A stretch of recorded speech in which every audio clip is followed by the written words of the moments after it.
Since 1987, napunta ako sa Pasig. Pumasok ako as a boy sa isang garments. Tumagal ako ng almost 18 years. Doon ko nakilala yung misis ko na nung time na yun, may sakit na yung misis ko. Diagnose sa kanya ng doktor niya sa lung center is punggo sa baga.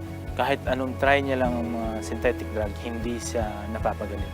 Nag-abroad, naging full-time sa church. Yun yung mga naging work ko.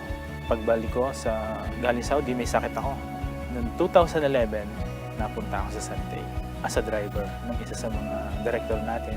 Yung manugang niya mismo ang kumulit sa akin para bilhin yung package nila na Santay Barley.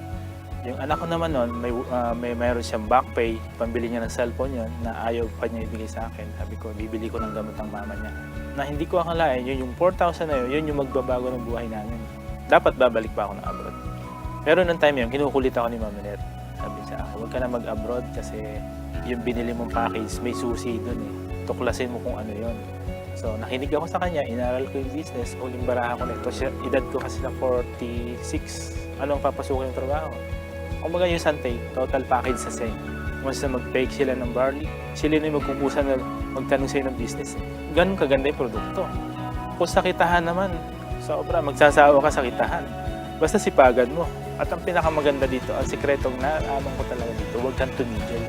Paniwalaan mo kung ano yung nakita mo, paniwalaan mo yung kung ano yung meron ka sa sarili mo, at kung ano yung pangarap mo, kukunin.